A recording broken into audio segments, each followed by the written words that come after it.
Eleanor Whitmore never imagined her wedding dress would be meant for another woman. Standing in that cramped Kansas farmhouse, hands trembling as she read her sister's farewell letter, she faced an impossible choice: let her family drown in debt, or board a stagecoach west to marry a stranger who'd paid for a bride he'd never met. The ticket was non-refundable. The rancher was waiting, and her beautiful sister had run off with someone else's future. What happened next would either destroy her completely or prove she was stronger than anyone ever believed. If you're watching from anywhere in the world, drop your city in the comments below. I want to see how far Eleanor's story travels. And please, hit that like button and stick around until the end. You won't believe where this goes. The letter shook in Eleanor's hands, and she read it 3 times before the words actually made sense. Dearest Eleanor, by the time you read this, I'll be married to Thomas Whitfield. I know what you're thinking, but please understand, I couldn't go through with marrying a man I've never met. A rancher in the middle of nowhere? Living in some shack miles from civilization, that's not the life I want. Thomas loves me. He has a proper house in town, a thriving business, a future that doesn't involve freezing winters and dust storms. I'm sorry about Mr. Mercer. I'm sorry about the money he sent for the journey, but surely he'll understand when you explain. Or perhaps he'll just find another bride. Men like him always do. Please don't hate me. Your sister, Rosalie. Eleanor let the paper fall to the kitchen table. Through the window, she could see her father splitting wood behind the barn, his shoulders bent under weight that had nothing to do with the axe. Her mother sat in the front room, mending the same dress she'd been working on for 3 days, her hands moving without purpose. They didn't know yet. Rosalie had been corresponding with Cole Mercer for 8 months, letters back and forth, getting to know each other the way people did when an entire country stretched between them. He was a rancher outside Cheyenne, 32 years old, never married, owned 200 acres and ran cattle, needed a wife. Rosalie had seemed excited at first. She'd read his letters aloud at dinner, describing the ranch, the mountains, the life they'd build together. Their mother had cried happy tears. Their father had finally stopped looking so defeated. And then Thomas Whitfield had arrived in town. Eleanor picked up the letter again, studying her sister's careful handwriting. The paper still smelled like Rosalie's perfume, roses and vanilla, expensive stuff Thomas probably bought her. The stagecoach ticket sat beside the letter, paid in full. Non-transferable, the ticket office would say, but they'd honor it if someone showed up with the right name. Cole Mercer had sent $40 for the journey. $40 their father had already spent on seed, tools, paying down debts that had been crushing them for 2 years. $40 they couldn't pay back. Eleanor was 26, 4 years older than Rosalie, and those years showed in ways that had nothing to do with age. Her hands were rough from work. Her face had sun lines around the eyes. Her hair was brown where Rosalie's was golden. Her figure sturdy where her sister's was delicate. Growing up, people had always commented on Rosalie's beauty. Such a pretty girl, they'd say, right in front of Eleanor. She'll have no trouble finding a husband. No one ever said that about Eleanor. She'd stopped expecting them to. The kitchen door opened and her mother came in, still carrying the mending. Eleanor, have you seen your sister? She was supposed to help me with... She stopped, seeing Eleanor's face. What's wrong? Eleanor handed her the letter. She watched her mother's expression change as she read. Confusion first, then shock, then something that looked like despair folding in on itself.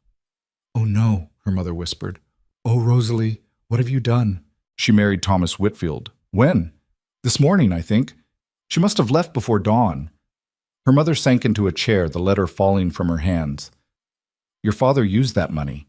We needed it so badly, and Mr. Mercer seemed so reliable. A good man. We thought... She pressed her hands to her face. We can't pay him back. We don't have $40. We don't have 40 cents. Eleanor stared at the ticket. An idea was forming. A terrible, impossible idea that made her stomach turn even as her mind started working through the logistics. Someone has to go, she said quietly. Her mother looked up. What? Someone has to get on that stagecoach and go to Wyoming. Otherwise, we're stealing from him. Otherwise, he paid for a bride and got nothing. Eleanor, we can't send you instead. That's not how this works. He chose Rosalie. He wrote to Rosalie. He wrote to a woman he's never met. Someone who presented herself a certain way in letters. I can tell him the truth when I arrive. I won't lie. I won't pretend to be her, but I'll give him the choice. The choice to what? Marry you instead? Her mother's voice cracked. Sweetheart, I know you mean well, but what? Eleanor stood up, her chair scraping against the floor. But I'm not pretty enough. But no man would choose me if he had another option. I know that, Mama. I've known that my whole life. That's not what I meant, isn't it? Eleanor grabbed the ticket, her hands steadier now. I'm going. I'll tell him everything. If he sends me away, I'll find work in Cheyenne. I'll send money back when I can. But I won't let Papa go to jail for debt, and I won't let this family lose everything because Rosalie decided she wanted something prettier. Her mother started to cry. Eleanor walked out before she could change her mind. Man. The stagecoach left at dawn 2 days later. Eleanor sat in the back with her one bag, wearing her best dress, which wasn't saying much. A dark blue cotton thing she'd made herself 3 years ago. Practical. Durable. Nothing like the traveling outfit Rosalie would have worn. There were 4 other passengers, a salesman with a mustache that drooped past his chin, an older woman in mourning black who didn't speak to anyone, 2 men who looked like miners, rough and tired, heading west to try their luck. The salesman tried making conversation for the first hour. Eleanor answered politely but didn't encourage him. After a while, he gave up and dozed off, his head bouncing against the window frame every time they hit a rut. The prairie stretched endlessly in all directions. Flat grassland, occasionally broken by a creek or a stand of cottonwood trees.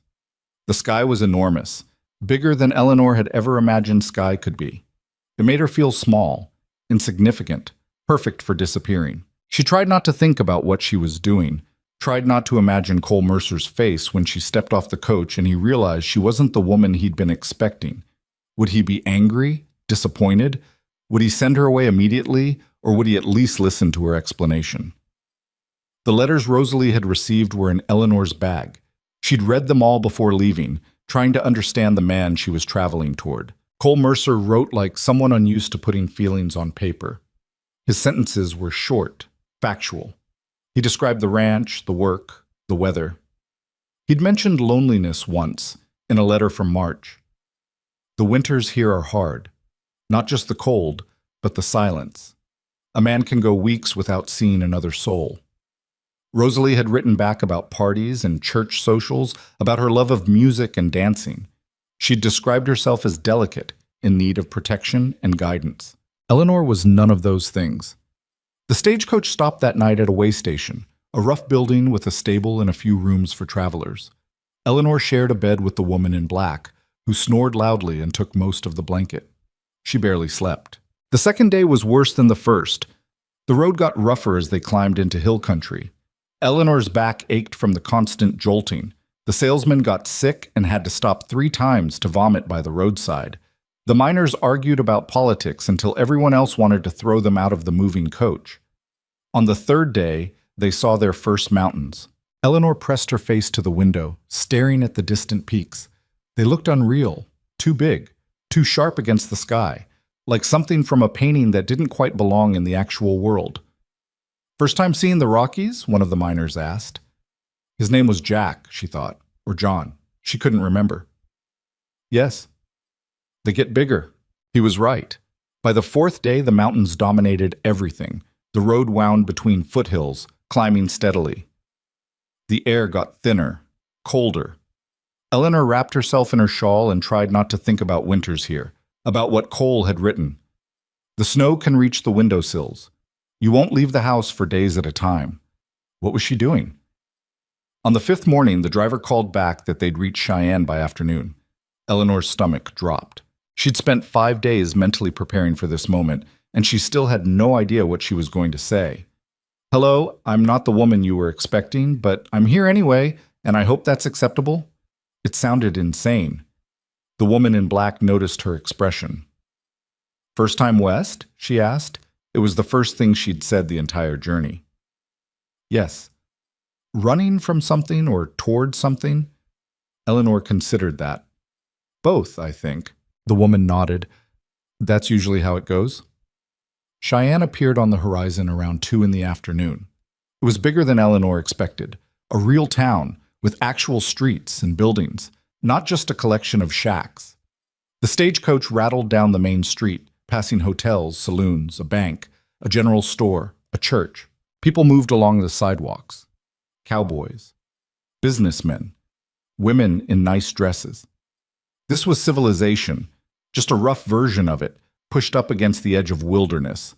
The coach stopped in front of the stage office. The driver climbed down and started unloading bags. Eleanor didn't move. "End of the line, miss," the driver called. She forced herself to stand, to gather her bag, to step down onto the dusty street. The air smelled like horses and wood smoke. Wind swept down from the mountains, colder than anything back in Kansas. Eleanor pulled her shawl tighter and looked around. A man stood near the stage office, watching the passengers disembark.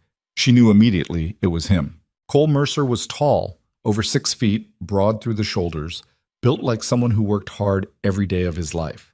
He wore canvas pants, a worn shirt, a leather vest. His hat was pushed back, showing dark hair, and a face that was weathered, angular, hard to read. He was looking for Rosalie. Eleanor watched him scan each passenger as they climbed down. The salesman, the miners, the woman in black. His eyes passed over Eleanor without recognition, then returned to the coach door, waiting. She made herself walk toward him. His eyes came back to her as she approached. Confused now. She saw him note her plain dress, her rough hands, her sun-weathered face. "Mr. Mercer?" she said. He stared at her. "Yes?" "I'm Eleanor Whitmore." She said it clearly, watching his face change as he processed the wrong first name. "Rosalie's older sister. I need to explain something, and I'd appreciate it if you'd let me finish before you say anything." Cole's jaw tightened. His eyes went back to the stagecoach, as if Rosalie might still emerge. When she didn't, his gaze returned to Eleanor. "Where is she?" His voice was rough, like he didn't use it much. "Married to someone else.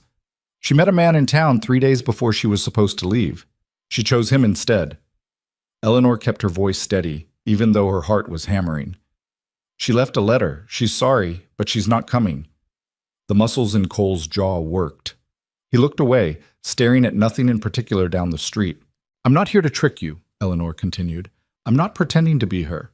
I came because you paid for the journey, and my family already spent that money on things we needed to survive. We can't pay you back. So I thought I'd give you the choice." "Choice of what? Whether to send me away or give me a chance to prove I'm not a complete waste of your $40. She met his eyes. "I know I'm not what you expected. I know I'm not who you wanted. But I'm a hard worker. I can cook, clean, manage a household. I won't complain about the isolation or the weather. I just need a place to be, and you need, well, whatever it was you needed when you decided to send for a mail-order bride in the first place." Cole studied her for a long moment. His face gave away nothing. "I was expecting someone else," he said finally. "I know. Someone younger, prettier, probably." Eleanor felt the words like a slap, even though she'd thought the same things herself. "I know that too." "And you came anyway." "I came because I didn't have another choice. But I'm here honestly. I won't lie to you. I won't pretend to be something I'm not. If that's not enough, I understand. Just point me toward where I can find work, and I'll manage." The wind picked up, blowing dust down the street. Somewhere a horse whinnied. A wagon rattled past.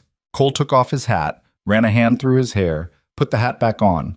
He looked tired, older than his letters suggested, like a man who'd been dealt too many bad hands and had stopped expecting anything else. "I live 40 miles from here," he said. "Ranch outside a town called Clearwater, though that's generous. It's barely 6 buildings. Once you're out there, you're out there. No easy way back. No neighbors close enough to matter. It's just me and my ranch hand, Luke. He's young, harmless, but it's still a hard life, harder than you probably imagine. I'm not afraid of hard work. Hard work is different than hard living." He shifted his weight, considering. "I'll make you a deal.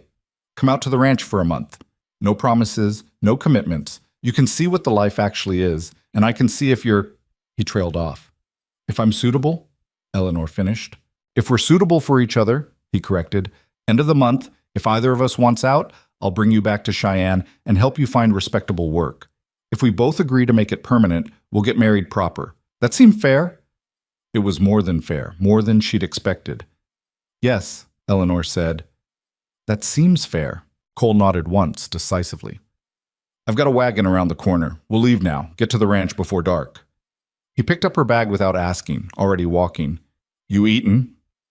Not since breakfast. There's a place that makes decent stew. We'll stop. Eleanor followed him down the street, her legs still shaky from 5 days in a stagecoach. This was happening. She was actually doing this. The restaurant was small, crowded, loud. Cole ordered for both of them, beef stew, bread, coffee. They sat across from each other at a rough table, and Eleanor tried not to stare at him. Up close, he was even harder to read. His face had seen weather and work and probably some violence. There was a scar through his left eyebrow. His hands were calloused, scarred in places. He ate methodically, not looking at her. The letters Rosalie wrote, Eleanor said carefully. Were they... Did she describe herself a certain way? Cole glanced up. She said she was delicate, needed protecting, liked pretty things and social gatherings. His mouth twisted slightly. I figured that was just how women wrote in letters. Didn't think much of it. I'm not delicate. I can see that. And I don't need protecting. Noted? He went back to his stew. Why did you decide to send for a wife? Eleanor asked. If you don't mind me asking. Cole was quiet for a moment. Ranch is lonely, works hard, gets harder every year, and I'm not getting younger. Thought it might be easier with a partner, someone to share the load. That's practical. Practical's about all I can manage. He finished his coffee. What about you? Why'd you really come here instead of just sending a letter explaining the situation? Eleanor picked at her bread.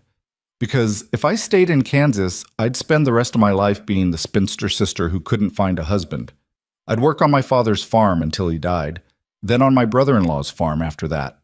I'd grow old taking care of other people's children, sleeping in other people's houses, always grateful for whatever scraps of life they threw my way.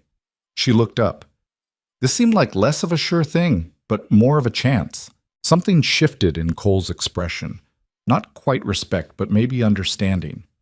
Fair enough, he said. They finished eating in silence. Cole paid, then led her to a wagon parked behind a general store. It was loaded with supplies, flour, sugar, tools, lumber. He helped her up onto the bench, then climbed up beside her. The wagon lurched forward. Cheyenne fell away behind them. The road, barely a road really, more like a track worn into the prairie, stretched northwest. Mountains rose on their left, massive and indifferent. The sun was starting to sink, painting everything orange and gold. Eleanor had never felt so far from home in her life. Tell me about the ranch, she said, needing to hear something other than wagon wheels and wind. 200 acres, run about 80 head of cattle right now. Used to be more, but I had some losses last winter. House is decent.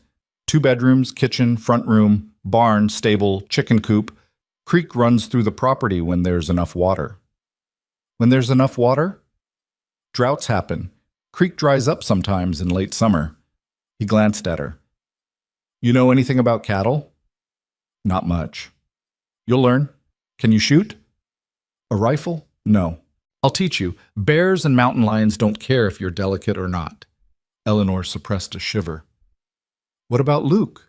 Your ranch hand? Good kid. 20 years old. Works hard, doesn't talk much. Lost his parents 2 years back, needed a place to be. I gave him one. Cole's voice softened slightly when he talked about Luke, almost protective. He'll be surprised to see you. Because I'm not Rosalie? Because I didn't tell him you were coming at all. The sun sank lower. The temperature dropped. Eleanor wrapped her shawl tighter and watched the landscape change. The prairie gave way to rolling hills, then rougher country, scattered with pine and scrub brush. She could smell the mountains now, cold air, pine sap, something wild and clean. Full dark had fallen by the time Cole turned the wagon off the main track onto an even rougher path. Eleanor could barely see anything except stars, more stars than she'd ever imagined existed, scattered across the sky like someone had flung handfuls of diamonds into the darkness. Almost there, Cole said. 10 minutes later, lights appeared ahead. 2 buildings, windows glowing yellow. The wagon rolled into a yard and a dog started barking.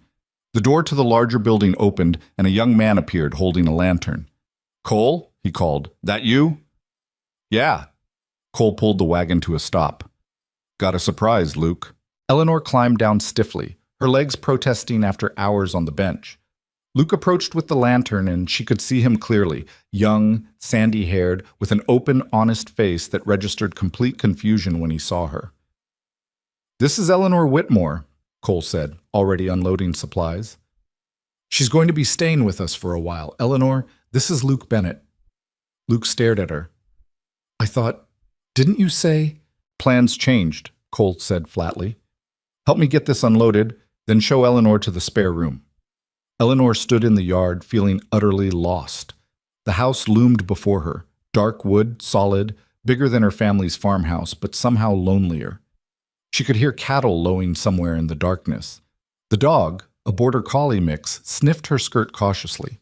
This was her life now, at least for the next month. Luke and Cole worked in efficient silence, carrying supplies into the house. Eleanor tried to help, but Cole waved her off.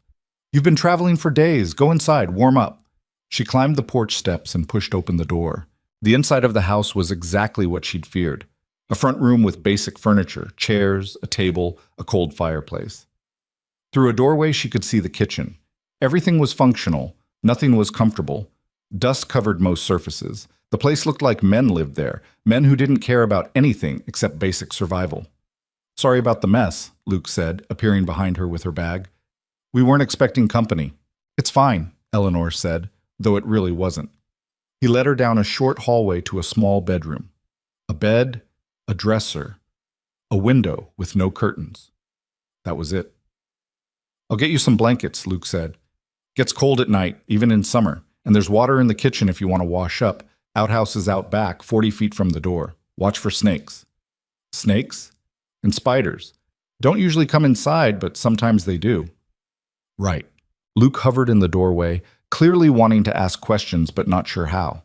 Finally he just said, "I'm glad you're here, Miss Whitmore. Cole doesn't say much, but I know he's been lonely. We both have, I guess." Before Eleanor could respond, he disappeared down the hall. She sat on the bed, which creaked under her weight.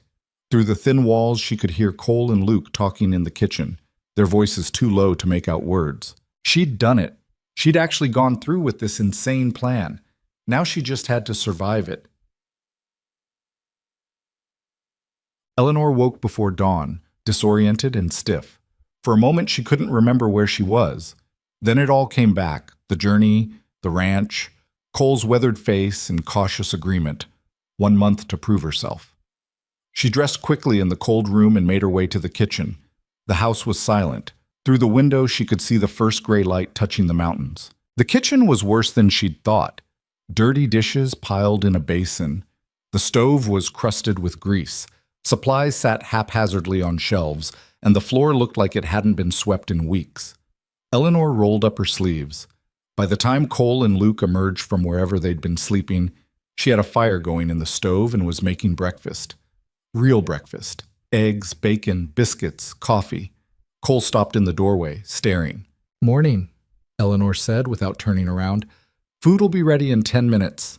She heard him move into the room, heard Luke following. Neither of them said anything. They just sat down at the table and watched her work. When she set the plates down, Luke actually looked like he might cry. "I haven't had biscuits in 2 years," he said quietly. Cole ate methodically, not commenting, but she saw him glance at her twice, something unreadable in his expression. After breakfast, Cole stood. "Luke and I have work. Fence line needs mending on the south pasture. We'll be gone most of the day." "What should I do?" Eleanor asked. Cole looked around the kitchen. "Whatever you think needs doing." They left.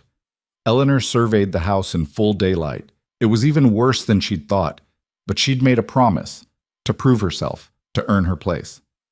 She got to work. By the time Cole and Luke returned that evening, the house had been transformed. Floors swept and scrubbed, windows cleaned, dishes washed and put away. Fresh curtains she'd made from spare fabric hung in the kitchen. The whole place smelled like soap and bread and dinner cooking on the stove. Luke stood in the doorway with his mouth open. Cole said nothing, just hung up his hat, washed his hands, sat down at the table. But Eleanor saw something in his eyes as he looked around. Maybe not trust yet, but maybe the beginning of possibility. The transformation didn't happen overnight, and it sure as hell wasn't easy. That first week, Eleanor scrubbed and cleaned and repaired until her hands cracked and bled.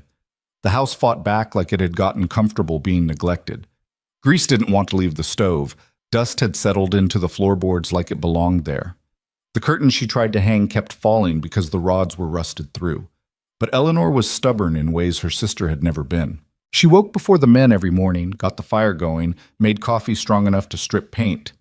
By the time Cole and Luke stumbled into the kitchen, there was always food waiting. Real food, not the half-burned beans and jerky they'd been surviving on. Cole never thanked her, didn't comment on the clean floors or the mended shirts that appeared on his bed, or the fact that he could actually see through the windows now. He just ate what she put in front of him, nodded once, and left for the day's work. Luke, at least, had manners. "You don't have to do all this," he said on the third morning, watching her knead bread dough. "We were managing fine before." "You were surviving," Eleanor corrected. "That's different than managing. Still, it's a lot of work." "So is mending fence in the heat all day, but you do it." Luke grinned at that. He had an easy smile, the kind that made him look even younger than 20. Fair point. She'd learned quickly that Luke was the talker. He filled the silence that Cole created, chattering about the cattle, the weather, the mountain lion he'd seen last week up by the North Ridge. He asked Eleanor questions about Kansas, about her family, about what had possessed her to travel across half the country to marry a stranger. She gave him the short version, the one that didn't include all the years of being second best, of watching Rosalie get everything while she got the leftovers. Cole, meanwhile, watched her. Not obviously, not in a way that made her uncomfortable, but she felt his eyes on her when she thought she wasn't paying attention.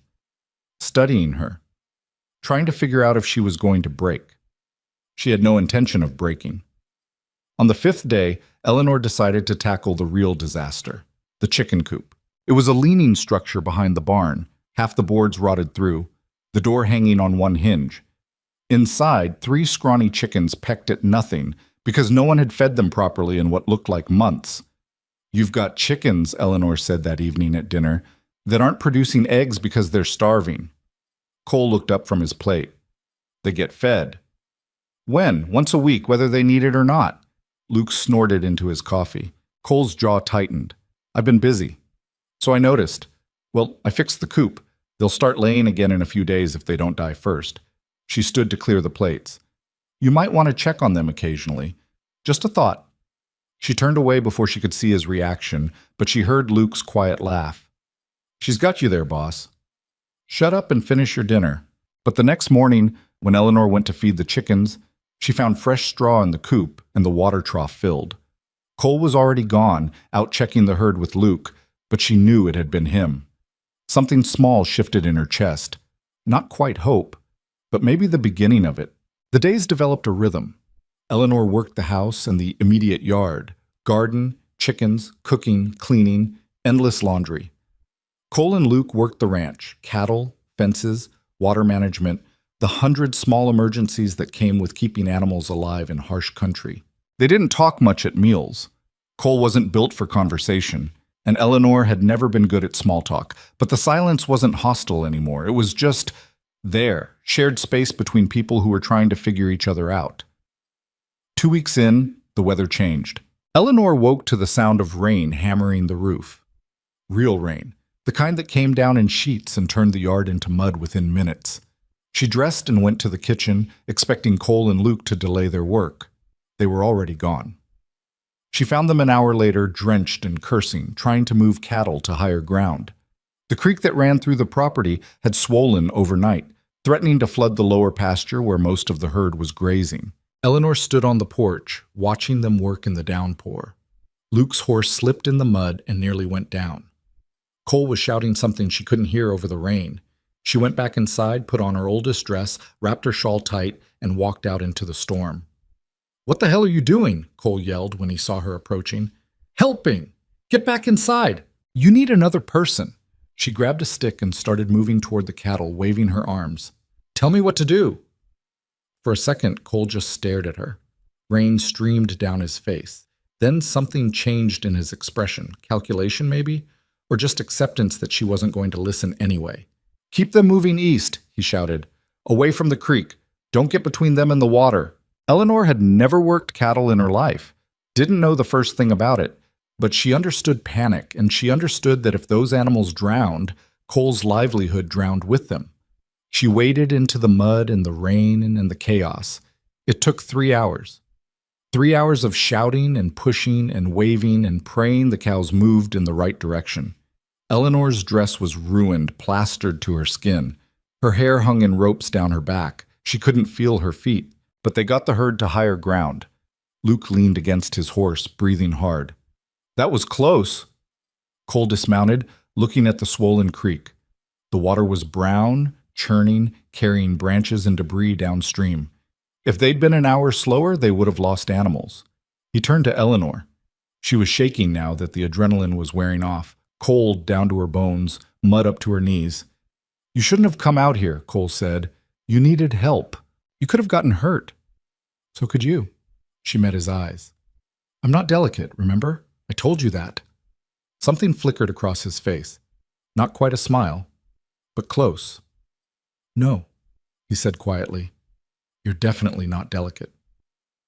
That night, after she'd changed into dry clothes and made dinner that no one had much appetite for, Eleanor sat by the fire trying to get warm. Her hands were cramping from the cold. Her shoulders ached. Luke had already gone to bed in the small room off the barn where he slept. It was just her and Cole in the front room, the fire crackling between them. You did good today, Cole said. Eleanor looked up, surprised. It was the first real compliment he'd given her. Thank you. But don't do it again. Do what? Help? Put yourself at risk like that. He was staring into the fire, his face half in shadow. This life is dangerous enough without taking stupid chances. You take stupid chances every day. That's different. How? It's my ranch, my responsibility. Eleanor felt something hot rise in her chest. Anger, maybe. Or frustration. And what am I then? Just a guest? Someone you're tolerating until the month is up? Cole's jaw worked. He didn't answer. I came here to prove I belong, Eleanor said. To prove I'm worth keeping around. I can't do that by staying safe inside while you risk your neck.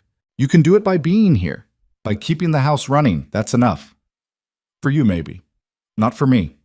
They stared at each other across the fire. The tension stretched thin, brittle. Finally, Cole stood. I'm going to check the barn. Make sure everything's secure. He left without another word. Eleanor sat alone, watching the fire burn down to coals, and wondered if she'd just ruined whatever fragile understanding they'd been building. But the next morning, Cole knocked on her door before dawn. Get up, he called through the wood. If you're going to insist on helping with the cattle, you need to learn how to do it properly. That's how Eleanor learned to ride. Cole put her on the gentlest horse they had, an old mare named Bess who moved like she was underwater. He taught her how to sit, how to hold the reins, how to guide the horse with her knees. Don't yank, he said, adjusting her grip. She's not a plow. Gentle pressure, she'll respond. Eleanor tried. The horse wandered in a circle. Gentle doesn't mean non-existent, Cole said. You're asking her, not suggesting she might consider possibly thinking about it. Luke, watching from the fence, laughed. It took a week before Eleanor could stay on the horse for more than 20 minutes without her legs screaming. Another week before she could actually help move cattle without Cole having to constantly redirect her. But slowly, painfully, she learned. She learned which cows were troublemakers and which ones led the herd. She learned to spot lameness, sickness, the subtle signs that something was wrong. She learned the land, where the ground was solid, where it got boggy, which parts of the creek were shallow enough to cross. She learned that Cole noticed everything. The way a cow held her head, the shift in wind direction, the color of the sky at dawn that meant weather was coming. And she learned that despite his gruff exterior and his complete inability to say anything encouraging, Cole was a good teacher, patient in his own frustrated way. He didn't praise, but he stopped correcting her as often. That was as close to approval as he seemed capable of giving. One afternoon, 3 weeks into her stay, Eleanor was helping Luke move supplies from the barn when she heard a noise from the direction of the creek. A bawling sound. Distressed. You hear that? She asked. Luke tilted his head.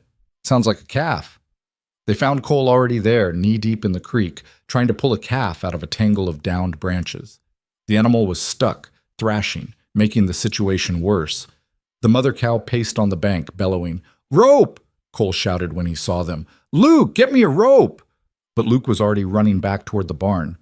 Eleanor waded in without thinking. The water was cold, moving fast from recent rain. The current pulled at her skirt.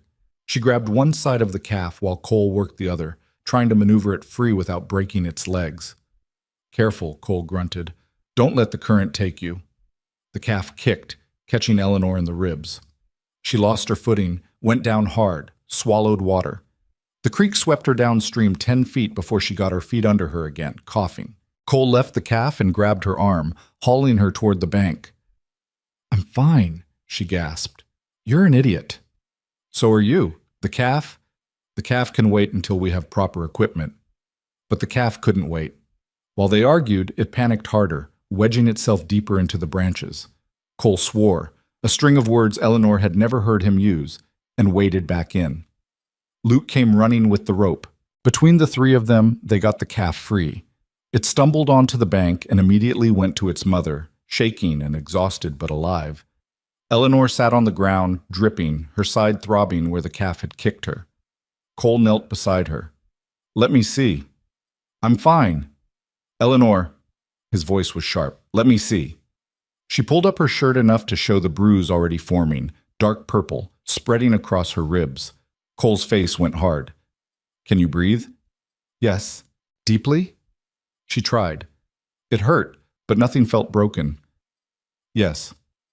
"You're lucky." He stood, offering his hand. "Come on, let's get you back to the house." Luke stayed to watch the calf. Cole walked Eleanor back, one hand on her elbow like he thought she might collapse. She wanted to shake him off, to prove she was fine, but honestly she was starting to feel shaky. Inside, he made her sit by the fire while he brought her dry clothes and hot coffee. "Take those wet things off," he said, turning his back. "You'll catch pneumonia." Eleanor changed awkwardly, her ribs protesting every movement. When she was decent, Cole turned around and studied her with an expression she couldn't read. "You keep doing this," he said. "Doing what?" "Throwing yourself into danger without thinking." I was thinking that calf needed help. It's a calf, an animal, not worth risking your life over."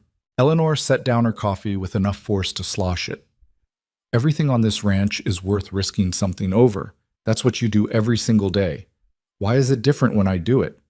"Because you're—" Cole stopped himself. "I'm what? A woman? Delicate? Someone who needs protecting?" She stood up, ignoring the pain. "I told you on day one, I'm not that person. If you want someone who's going to stay inside and look pretty and never get dirty, you should have sent me back to Cheyenne the minute I arrived." "That's not what I—" "Then what? What do you want from me?" Cole stared at her. The firelight cast shadows across his face, making him look older, more weathered, tired in a way that went deeper than physical exhaustion. "I don't know," he said finally. Honest, raw. "I thought I wanted a wife to make the house less empty, someone to cook and clean and be there. That's what I told myself, but now you're here, and you're nothing like what I expected, and I don't know what the hell I'm supposed to do with you." Eleanor felt something crack open in her chest. "I'm not asking you to do anything with me. I'm asking you to let me be useful, to let me be part of this place instead of just furniture that happens to talk back." "You're not furniture." "Then stop treating me like I might break." They stood there, 3 feet apart, the air between them charged with something Eleanor didn't have a name for. "Fine," Cole said. "You want to be part of the ranch? Really part of it? Tomorrow you're learning to shoot." He left before she could respond. The next morning, true to his word, Cole brought out a rifle after breakfast. An older model, worn but well-maintained. "This was my mother's," he said, handing it to Eleanor. "Lighter than mine. Easier to manage." Eleanor took it carefully. She'd never held a gun before. It was heavier than she expected. "First rule," Cole said, "never point it at anything you don't intend to shoot. Second rule, assume it's always loaded. Third rule, know what's behind your target." He spent an hour teaching her how to hold it, how to sight down the barrel, how to breathe and squeeze instead of pulling the trigger. "Try it," he said, pointing to a row of cans he'd set up on the fence 50 feet away. Eleanor raised the rifle, felt the weight of it, tried to remember everything he'd told her. She squeezed the trigger. The recoil knocked her back a step. The shot went wide, kicking up dust, 6 feet left of the target. "Again," Cole said. She tried 5 more times, missed every shot. Luke, watching from the porch, looked sympathetic. It takes practice, Miss Eleanor. I didn't hit anything for weeks when I started. Again, Cole repeated. Eleanor's shoulder was starting to hurt from the recoil. Her ears rang, but she raised the rifle and tried again. This time the shot hit the fence post, not the can, but close enough to make her feel like maybe she wasn't completely hopeless. Better, Cole said. It might have been the highest praise she'd ever heard from him. They practiced every morning after that. Eleanor's shoulder turned black and blue from the recoil, but her aim slowly improved. By the end of the week, she could hit the cans more often than she missed.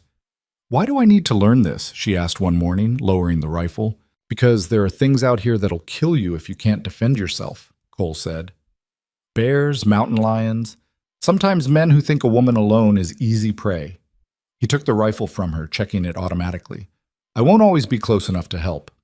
The weight of that statement settled between them. Eleanor had stopped thinking about the month deadline, stopped counting days. She'd been at the ranch almost 4 weeks, and Cole hadn't mentioned bringing her back to Cheyenne, hadn't brought up the arrangement they'd made. Maybe he'd forgotten, or maybe he was waiting for her to say something. That night, after Luke had gone to bed and Eleanor was cleaning up from dinner, Cole sat at the table longer than usual, just sitting, watching her work. Something on your mind? Eleanor asked, drying the last plate. The month's almost up. There it was. Eleanor's hands stilled. Yes. You have thoughts about that? She turned to face him.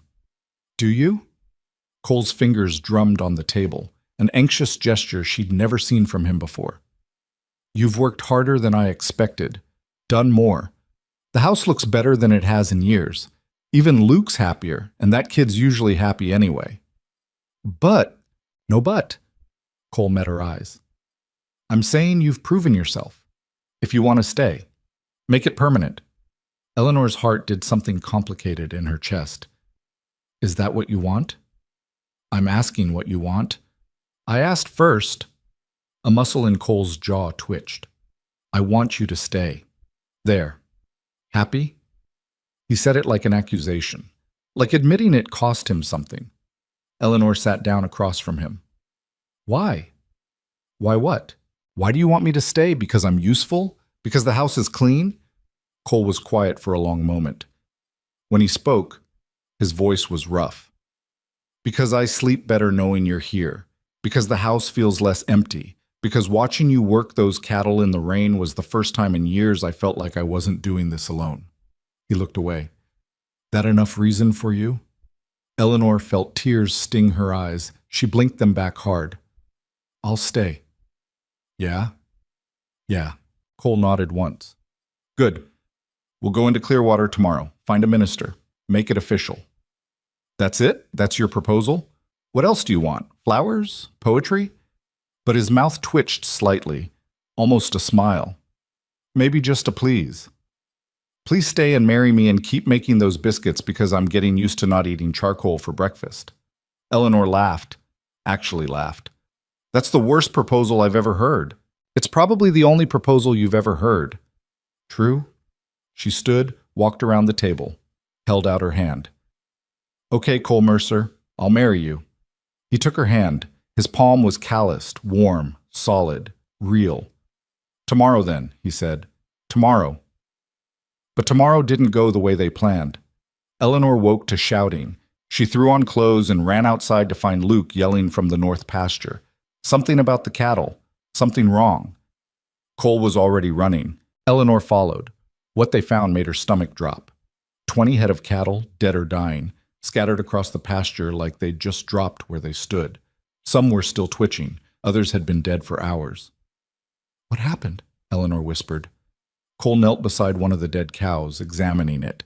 His face had gone pale. Poison. Someone poisoned the water source. Who would... I've got neighbors who want this land, who've made offers I refused. Cole stood, his hands shaking with rage. This is a message. Luke looked sick.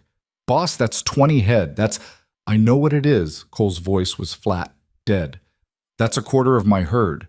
That's my profit for the year. That's... He stopped, turned away.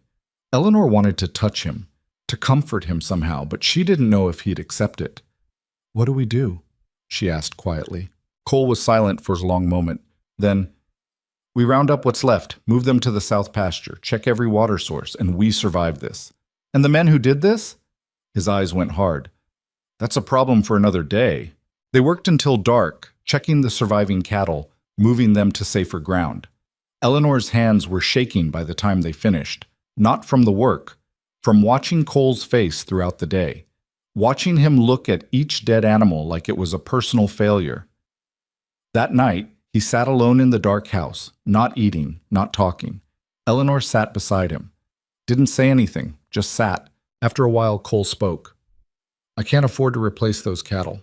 Not this year. Maybe not next year either. We'll manage. We. He looked at her. You still want to marry me, even now, when the ranch is failing? The ranch isn't failing. It took a hit. That's different. Eleanor, no. She took his hand. I didn't come here because you were rich. I came here because I needed somewhere to belong. This is that place. You are that place. That some dead cattle doesn't change that. Cole's fingers tightened on hers. You're either very brave or very stupid. Little bit of both, probably. This time he did smile. Slight, barely there, but real. Tomorrow we still get married? Eleanor asked. Tomorrow we still get married. But first they had to bury 20 head of cattle and figure out how to keep their ranch alive with 3/4 of their herd gone, and watch their backs for whoever wanted them gone. Eleanor went to bed that night understanding something new about the life she'd chosen. It wasn't just hard work and isolation, it was danger. Real danger. The kind that could destroy everything they were trying to build. But when she thought about leaving, about going back to Kansas or finding work in Cheyenne, her mind rebelled against it. This place had gotten under her skin. This broken ranch, and this damaged man, and this hard, beautiful country that didn't forgive mistakes. She belonged here now. Whatever came next, they'd face it together. They buried the cattle in a mass grave on the far edge of the property where the ground was soft enough to dig. It took 2 full days. Cole, Luke, and Eleanor working in shifts with shovels, the sun beating down merciless, the smell of death thick in the air. Eleanor had never seen anything dead before. Not like this. Not animals that had been healthy one day and gone the next, their bodies already starting to bloat in the heat. She threw up twice the first morning. By afternoon, she'd stopped gagging and just worked, sweat soaking through her dress, blisters forming on her palms. Luke looked worse than she felt.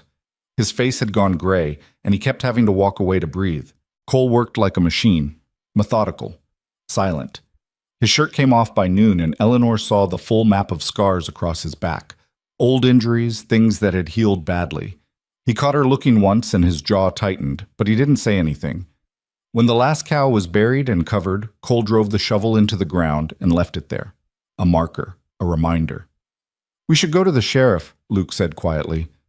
Report what happened. And tell him what? Cole's voice was rough from not speaking all day. That I think someone poisoned my herd, but I've got no proof? That I've got enemies, but I can't prove who did it? It's still worth that. It's not worth anything except showing weakness, making it clear we're vulnerable. Cole picked up his shirt, but didn't put it on. We handle this ourselves. Eleanor wanted to argue, wanted to say there were laws, systems, people whose job it was to deal with crimes like this. But she'd learned enough about the frontier by now to know that law out here was different, slower, often useless when you needed it most. What about the wedding? She asked instead. Cole looked at her like he'd forgotten. What about it? We were supposed to go into town yesterday, make it official.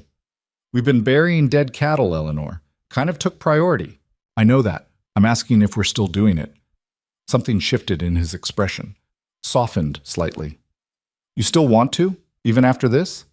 I told you yesterday, dead cattle doesn't change anything. Luke cleared his throat. I can handle things here if you two want to go into Clearwater. Probably do you both good to get away from this mess for a few hours. Cole studied Eleanor for a long moment. She could see him thinking, weighing options, trying to figure out if this was the right move or just another mistake in a long line of them. Fine, he said finally. We'll go tomorrow morning, but we're back by afternoon. I don't want the place left alone too long. That night, Eleanor washed as best she could with cold water and harsh soap, trying to scrub away 2 days of dirt and death. Her hands were raw, nails broken, blisters opened and bleeding. She had one decent dress left, a gray cotton thing she'd been saving, and she put it on in the dark of her room, trying to make herself look like someone worth marrying. When she came out to the kitchen the next morning, Cole was already there. He'd shaved, put on a clean shirt. His hair was wet, combed back. He looked uncomfortable, like the effort of making himself presentable was somehow painful. "You look nice," Eleanor said. "You look tired." Romantic as always. His mouth twitched, almost a smile. "Come on, let's get this done before I change my mind." The ride to Clearwater took 90 minutes. The town was barely bigger than Cheyenne had been. A main street with maybe 8 buildings, a general store, a saloon, a building that served as both town hall and occasional church. Mountains rose behind it, still snow-capped even in summer. Cole tied up the wagon outside the general store. "Minister's name is Hutchins. He'll marry us if we can find him sober." "That's encouraging." "It's the frontier. You take what you can get." They found Hutchins in the back room of the general store, playing cards with 2 other men. He was 60 if he was a day, with a white beard stained yellow from tobacco and eyes that had seen too much of everything. "Cole Mercer," Hutchins said, looking up from his cards. "Heard you had some trouble out at your place." Word traveled fast. "Nothing I can't handle," Cole said. "I'm here because I need you to perform a marriage." Hutchins' eyebrows went up. He looked at Eleanor with open curiosity. "This the mail-order bride I heard about?" "This is Eleanor Whitmore. She's agreed to marry me despite significant evidence that it's a bad idea." Eleanor elbowed him. "He's charming, isn't he?" "I've known Cole since he was 16, Hutchins said, standing and brushing off his pants. "Charm's never been his strong suit. You sure about this, miss?" "Reasonably sure." "That'll have to do, I suppose." Hutchins grabbed a worn Bible from a shelf. "You two got witnesses." The men he'd been playing cards with stood up. One was ancient, bent with age. The other looked like a prospector, dirt under his nails, whiskey on his breath. "They'll do," Hutchins said. "Come on then. Let's make this official before anyone comes to their senses." They stood in the small back room that smelled like tobacco and old paper. Hutchins opened the Bible, but didn't really look at it. He'd done this enough times to have the words memorized. "We're gathered here to join this man and this woman in matrimony. It's a serious business marriage, not something to enter into lightly." He looked at Cole. "You understand that?" "I do." "And you?" He turned to Eleanor. "You understand you're binding yourself to this hard-headed fool for the rest of your natural life?" Eleanor glanced at Cole, who was staring straight ahead, jaw tight. "I understand." "Good enough. Do you, Cole Mercer, take this woman as your lawfully wedded wife, to have and to hold, for better or worse, richer or poorer, in sickness and in health, till death parts you?" "I do." "And do you, Eleanor Whitmore, take this man as your lawfully wedded husband, same terms, same promises?" Eleanor's voice came out steadier than she felt. "I do." "Then, by the authority vested in me by the territory of Wyoming, I pronounce you husband and wife. Cole, you can kiss her if you want, or not. Up to you." Cole looked at Eleanor like he hadn't considered this part. His ears went slightly red. Eleanor took mercy on him. She stood on her toes and kissed his cheek quickly. "There. Official." Something in his eyes softened, just for a moment. Then he was reaching into his pocket for money to pay Hutchins. "No charge," the minister said. "Consider it a wedding present. You're going to need every dollar you've got after losing that herd." Cole's face went hard. "Who told you about that?" "Like I said, word travels." Hutchins' expression turned serious. "You watch yourself out there, Cole. Whoever hit you once might try again. Let them try." Outside, the sun was bright enough to hurt. Eleanor blinked against it, her hand in Cole's because he'd taken it without asking and hadn't let go yet.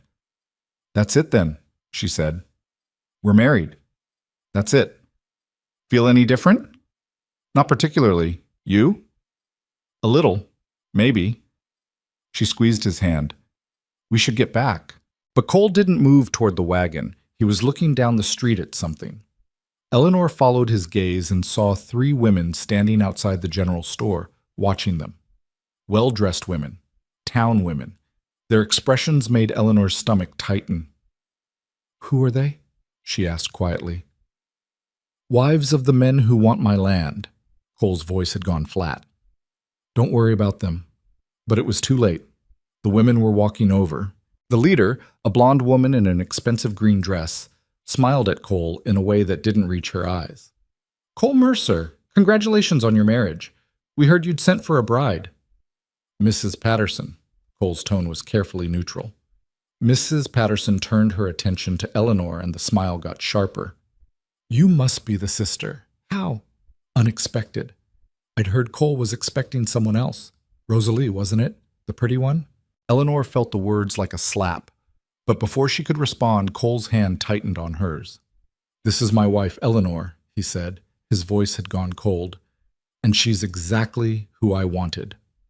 The second woman, darker, older, with hard eyes, laughed. How sweet. Though I have to wonder, dear, what possesses a woman to marry a man whose ranch is failing, losing a quarter of your herd in one night?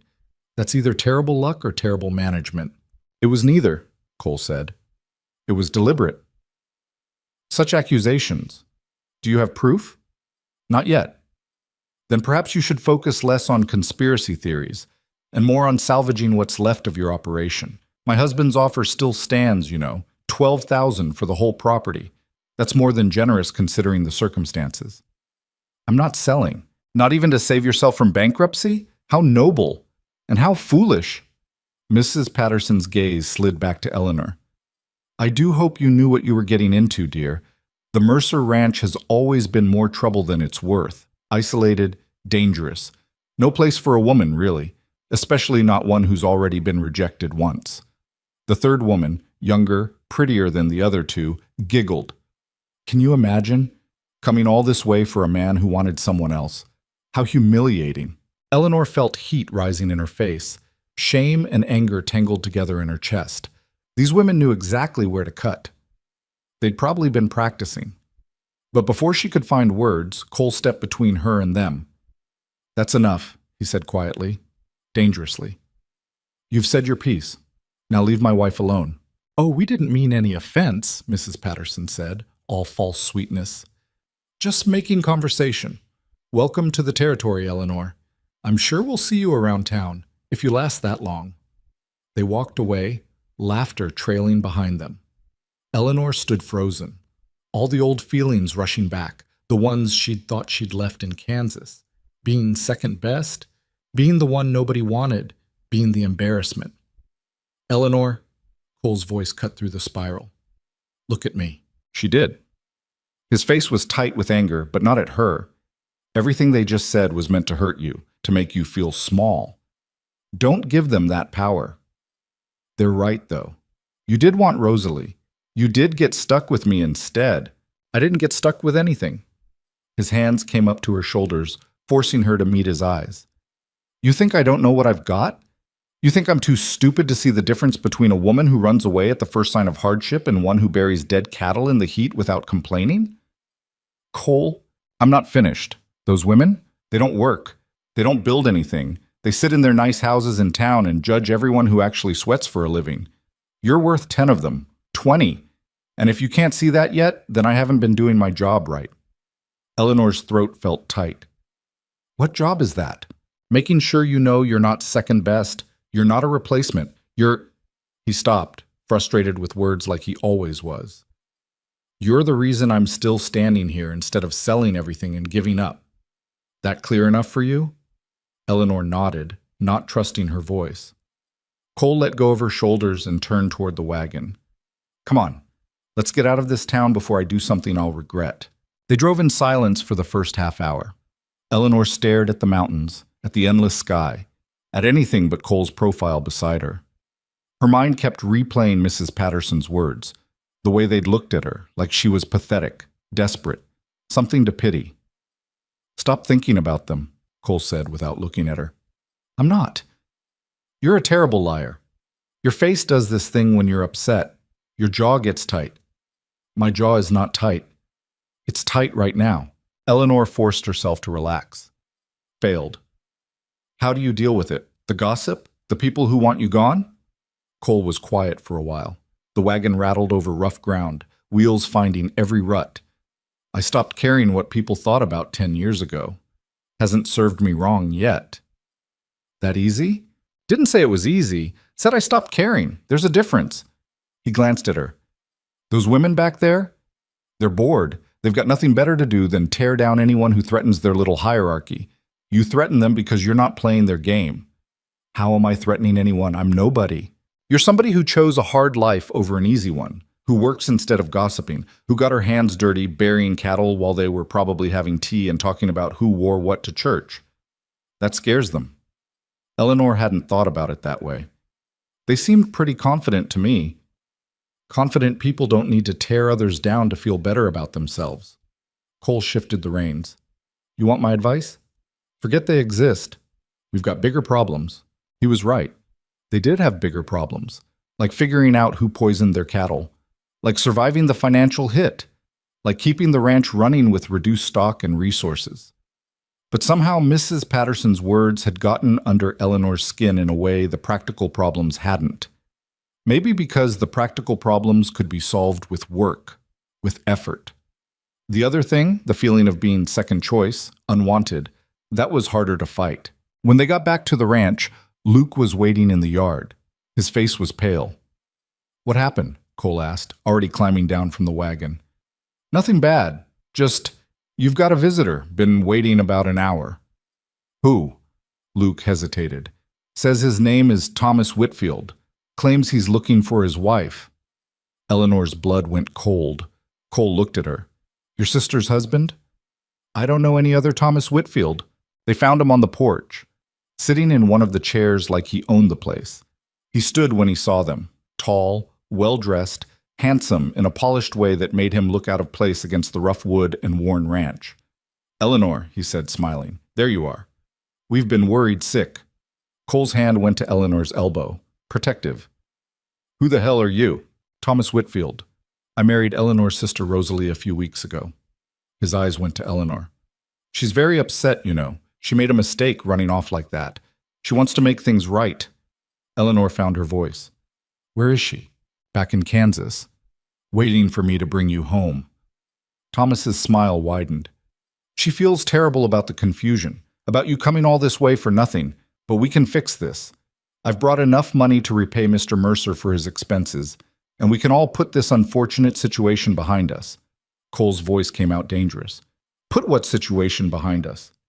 Well, the mix-up, of course. Rosalie was supposed to come here. She and Mr. Mercer had an arrangement, but then she met me, and we fell in love, and things got complicated. Thomas pulled out an envelope. I'm prepared to compensate you fully for your trouble. Say $50?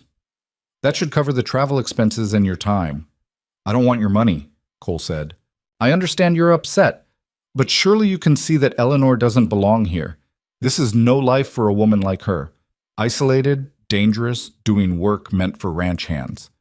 Thomas turned to Eleanor, his expression sympathetic. Come home. Your family misses you. Rosalie wants to apologize in person. You can find a proper husband, someone in town, someone who can give you the life you deserve. Eleanor stared at him, at his expensive suit and his perfect hair and his assumption that she'd just go along with whatever he decided. No, she said. Thomas blinked. I'm sorry. I said no, I'm not going anywhere. This is my home now. Eleanor, be reasonable. You can't seriously want to stay in this place. Look at it. Look at you. His nose wrinkled slightly. You're covered in dirt. Your hands are ruined. This isn't the life you were meant for. And what life was I meant for? Being the spinster aunt in your house? Taking care of Rosalie's children? Making myself useful until I die alone and grateful? Thomas's smile slipped. That's exactly what you meant. You and Rosalie want to ease your guilt by bringing me back, by pretending I'm better off there. But I'm not. Eleanor stepped closer to Cole, and his arm came around her waist immediately. I'm married, to Cole, legally. And I'm staying. You can't be serious. You've known this man for what, a month? You married him out of desperation, not love. Maybe I did, Eleanor said, but desperation got me here. And being here taught me I'm stronger than anyone back home ever believed, including me. Thomas looked at Cole. You're really going to keep her? Even knowing she was second choice? Even knowing her sister is the one you actually wanted? Cole's jaw tightened. When he spoke, his voice was quiet, controlled. I don't know what your game is, coming here and insulting my wife, but you've got about 10 seconds to get off my property before I throw you off. I'm trying to help. You're trying to salve your conscience. You married a woman who was promised to someone else, and now you want to fix the mess by taking Eleanor back like she's a returnable item. But she's not an item. She's not second choice. And she's sure as hell not going anywhere with you. Thomas's face flushed. Fine. Stay here in the middle of nowhere with a man who'll never love you properly. But don't come crying back when this life breaks you. He left, got on his fancy horse, and rode away without looking back. Eleanor watched him go, her whole body shaking. You okay? Cole asked quietly. I don't know. Maybe. She turned to look at him. Did you mean what you said? About me not being second choice? Every word. Even though Rosalie was a fantasy. Letters and imagination. You're real. You're here. You work beside me, eat with me, fixed my house and learned to shoot, and didn't run when things got hard. How is that second choice? Eleanor felt tears threatening. She blinked them back hard. I need a minute. She walked to the barn, needing space, needing air. Inside, she leaned against one of the stalls and let herself shake. All of it hitting her at once. The women in town, Thomas showing up, the constant feeling that she wasn't good enough, wasn't wanted, was always going to be the one people settled for. She didn't hear Cole follow her until he spoke. He was wrong, you know. That bastard back there. Eleanor didn't turn around. About what? About me not being able to love you properly. Cole moved closer. She could feel him behind her, not touching, just present. I'm not good at words. I'm not good at romance or pretty speeches, but I know what I've got, and I know I don't want to lose it. Cole, let me finish. His hand touched her shoulder, gentle. When you got off that stagecoach, I thought my life was over. Thought I'd been cheated, stuck with someone I didn't want. Took me about 3 days to realize I'd been given something better than what I asked for. Took me another week to realize I was falling for you. Took me until today to realize I'm already there, completely. And if that's not love, it's close enough that the difference doesn't matter. Eleanor turned. Cole's face was open in a way she'd never seen it. Vulnerable, honest. You love me? She whispered. Think I just said that. Say it again, properly. Cole's ears went red. I love you, Eleanor. There. Happy? Eleanor kissed him. Not a quick peck like at the wedding, a real kiss. The kind that said everything she couldn't find words for. When they broke apart, Cole was smiling, actually smiling. We should get back to work, he said. Got a ranch to save. In a minute. Eleanor pulled him back. I'm not done with you yet. This time when they kissed, it felt like a promise. Like the beginning of something neither of them had expected, but both of them needed. Outside, Luke tactfully found work to do on the far side of the property. That night, after dinner, Eleanor moved her things from the spare room to Cole's room. He helped her carry her few possessions, not saying much, but his eyes kept finding hers. You sure about this? He asked when everything was settled. About which part? Marrying you? Staying? Sharing a room with a man who snores? I don't snore. You absolutely snore. Luke told me. Luke's a liar. Eleanor laughed, and it felt good. Natural. Like something she'd been holding back for too long. I'm sure about all of it, even the snoring. Cole pulled her close. Good. Because I wasn't planning on letting you leave anyway. They stood like that for a while, just holding each other, listening to the wind outside and the creek in the distance. The ranch was still in trouble. They still had enemies. Still had a quarter of their herd gone and bills coming due.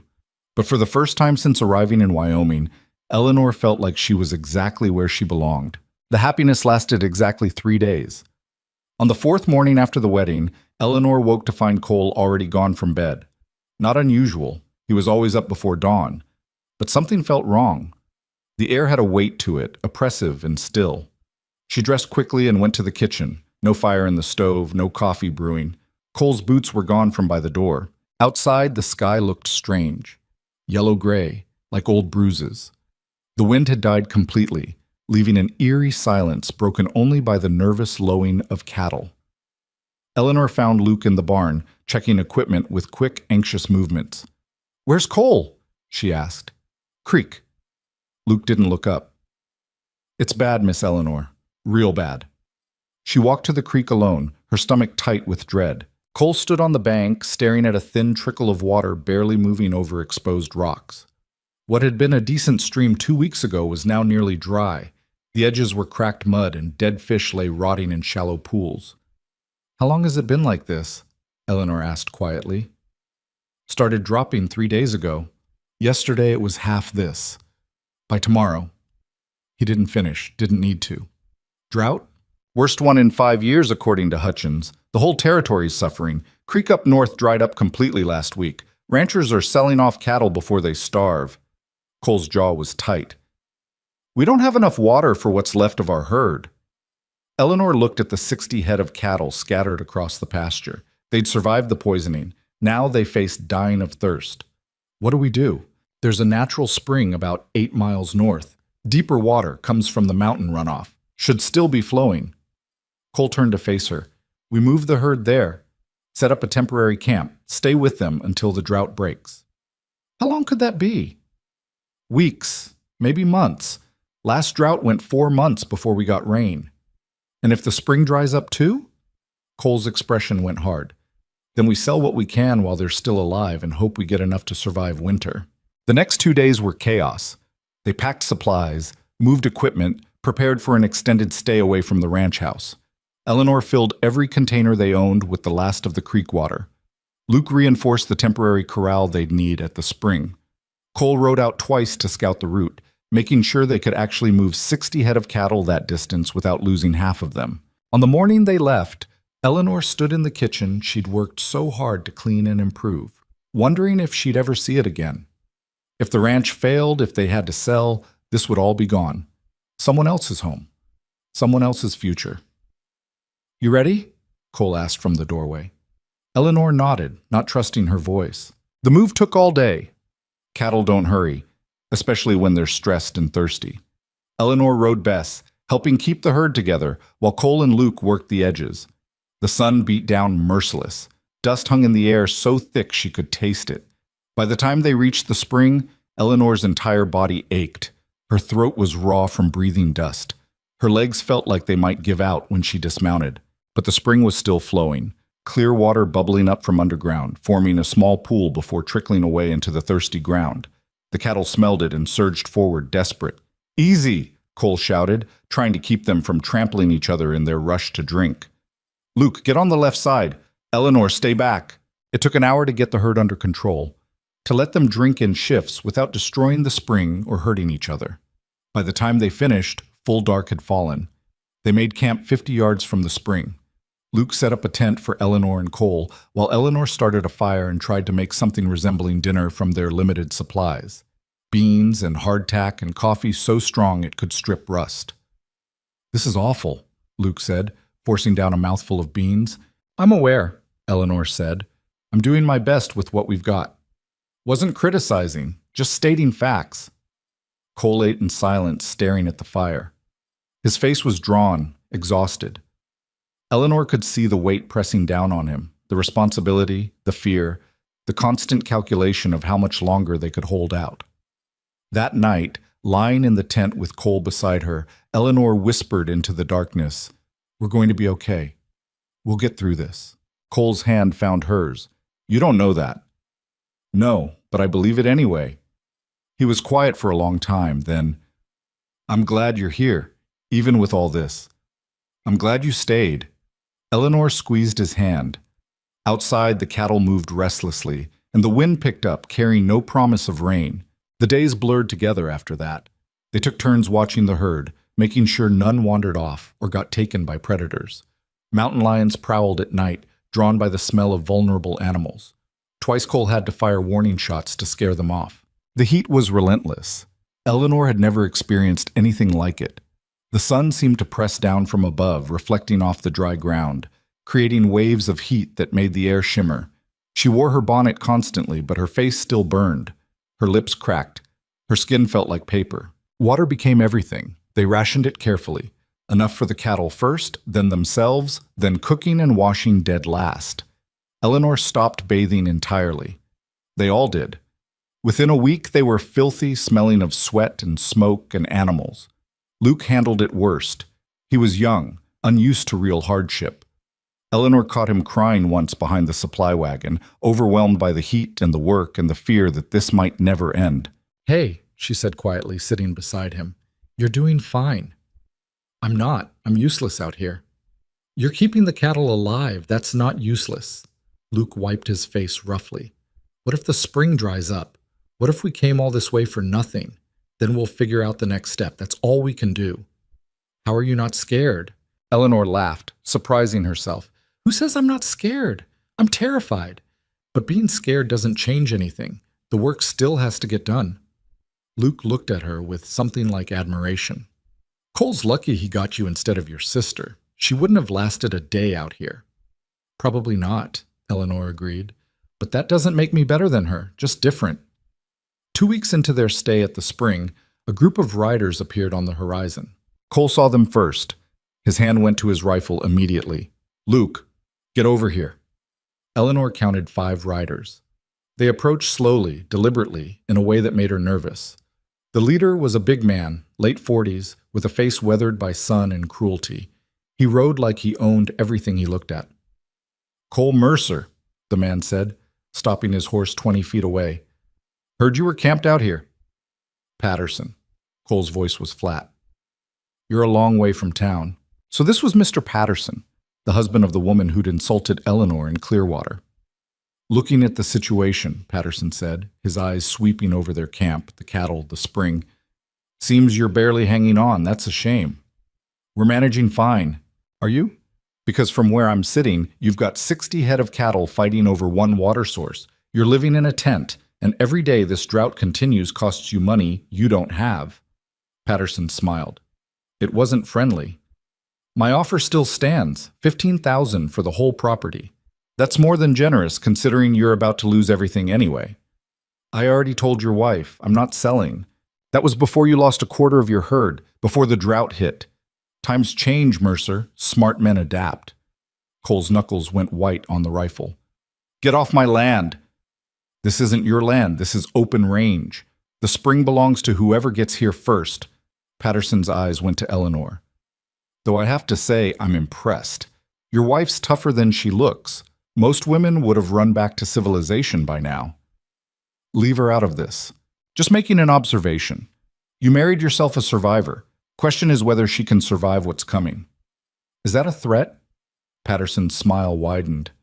"Just a warning. Friendly-like, things happen out here. Accidents, animals die, people get hurt. A smart man would take the money and start over somewhere safer." One of Patterson's men, younger, meaner-looking, laughed. "Yeah. Real shame about those cattle you lost a few weeks back. Terrible accident." Cole raised his rifle in one smooth motion, pointing it directly at Patterson's chest. "Say that again." The camp went dead silent. Patterson held up his hand, still smiling. "Easy now. No need for violence. We're all civilized here." "You poisoned my herd." "That's a serious accusation. You got proof?" "I don't need proof. I know it was you." "Knowing and proving are different things, and without proof," Patterson shrugged, "you're just a failing rancher looking for someone to blame." Eleanor stepped forward before she could think better of it. "Why? Why are you doing this? You've already got land." "Money." "What do you need ours for?" Patterson looked at her like she was a child asking why the sky was blue. "Because it's there. Because I can. Because men like your husband are weak, and weakness deserves to be punished." He tipped his hat mockingly. "Think about my offer, Mercer, before something else unfortunate happens." They rode off, leaving dust and implied threats hanging in the air. Cole lowered the rifle slowly. His hands were shaking with rage. "I should have shot him." "And then what?" Luke asked quietly. "You'd hang. He's too well connected. The law would take his side." "I don't care." "Yes, you do." Eleanor touched Cole's arm. "Because shooting him would mean leaving me alone, and you're not going to do that." Cole looked at her. Some of the rage bled out of his eyes, replaced by fear. "He's not going to stop. You understand that? He'll keep pushing until we break or he takes what he wants. Then we don't break." Eleanor, we don't break, she repeated firmly. We keep the cattle alive. We wait out the drought. We survive this. But surviving got harder. The spring's flow decreased daily. What had been a steady stream became a trickle. The cattle were losing weight, ribs showing through their hides. Eleanor could count each bone. Luke got sick first. Fever, chills, vomiting, probably from bad water or spoiled food. Eleanor tried to care for him, but they had no medicine, no doctor, nothing but cold compresses and hope. Cole worked double shifts to make up for Luke being down. Eleanor watched him push himself past exhaustion, past sense, until he was barely standing. You need to rest, she told him one night. Can't. Cattle need watching. The cattle need you alive more than they need you awake. I'll rest when the drought breaks. Cole, I said I'll rest when the drought breaks. He immediately looked sorry for snapping. I'm sorry. I didn't mean... I know. Eleanor put her hand on his face, feeling the fever heat of sun-damaged skin. But you're no good to anyone if you collapse. He leaned into her touch. I'm scared, Eleanor. I'm scared we're going to lose everything. The herd, the ranch, all of it. We might, she said honestly, but we'll still have each other. That's not enough to live on. It's enough to start over with. Cole pulled her close, and they stood like that in the dark, holding on to each other while the world tried to tear them apart. Luke recovered after 3 days of fever, weak and shaky, but alive. Eleanor made him rest another 2 days before letting him help with the cattle again. And then, on a morning that started like all the others, everything changed. Eleanor woke to the sound of Cole moving around outside the tent.